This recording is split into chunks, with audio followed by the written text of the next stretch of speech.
Alright, so in this video, I wanted to focus on the Fall of the Empire scenario from Shards of the Throne expansion. I've never seen a video about it before, and I was always curious about what it entailed. So if you're like me, well, then this video's for you.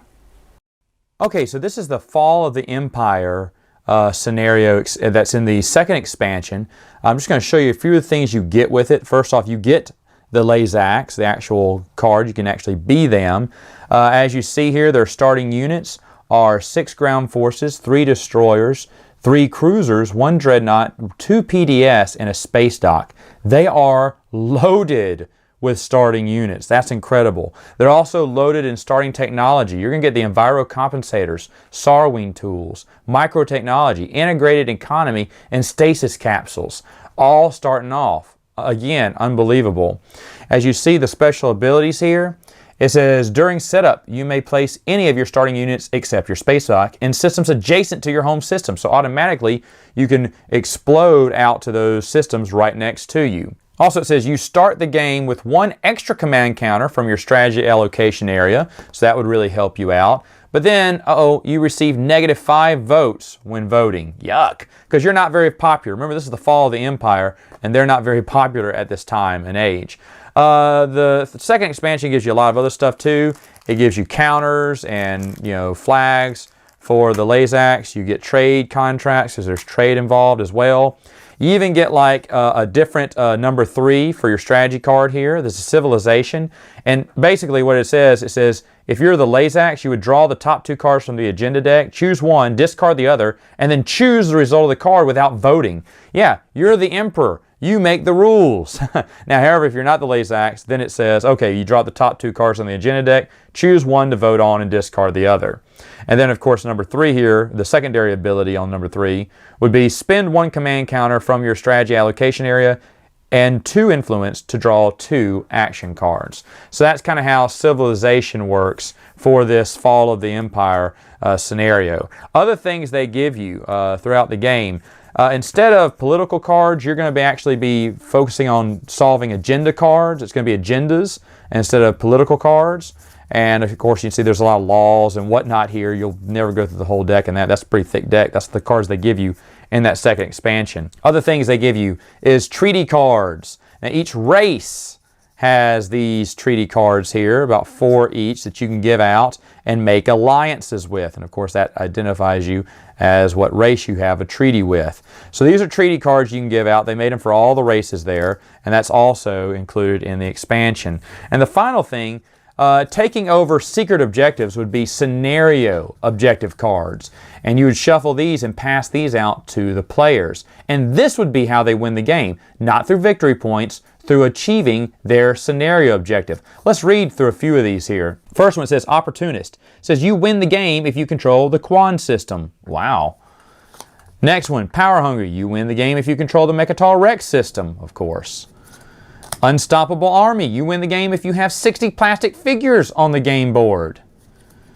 Or Traitor. You win the game if you control an enemy home system, excluding Mechatol Rex. So just excluding Mechatol Rex, because that's going to be their home system. If you control an other person's home system, you win the game.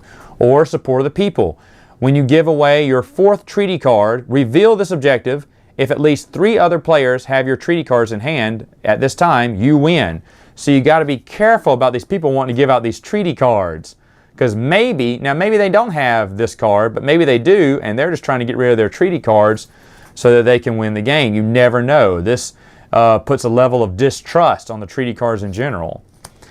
Antichrist. It says, if you win the game, if you control your home system, and the Lazax player has not fulfilled his objective at the end of round 8. So you'll keep up with the rounds.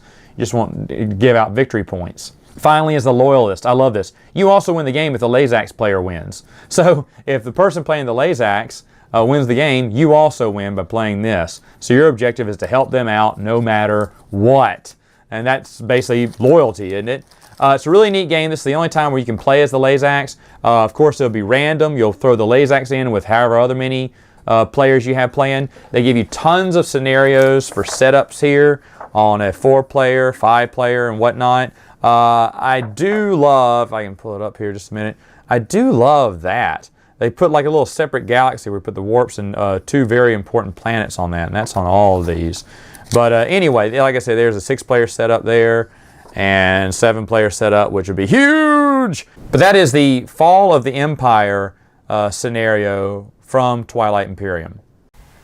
All right, so that was Fall of the Empire. It's a scenario within Shards of the Throne that I do not know of a single soul who has played it. Because on those very rare occasions that you get your friends together who agree to spend a whole day with you playing Twilight Imperium, you don't want to play that scenario. You want to play Twilight Imperium, the big game. But I think it would be very interesting to play Shards of the Throne. In fact, I would love to do it. I think it would be a much shorter game given the circumstances surrounding it. If you have ever played it, please let me know in the comments what it's like. Was the gameplay the same amount? Was it the same amount of time? Was it 4 hours instead of 8? Did it take another 8 hours? If so, maybe we'll try it next time. I don't know. It looks very interesting, and it was a great idea to give the fans something different to play Twilight Imperium with. I just don't know of anyone who has played that scenario and who would like it more than Twilight Imperium. Remember, it fits within the story realm of Twilight Imperium. This story takes place in the past. This is during the fall of the Empire, like it says. You know, the Empire's crumbling, the Lazaks are losing all their power, and so it is kind of cool to be playing in that realm. And the gameplay, the agenda cards kind of make you feel like it's the past. So for that aspect, it may be really awesome to play. I don't know. I never have. Anyway, folks, there it is. Hope I fulfilled your curiosity in the Fall of the Empire scenario. See you later.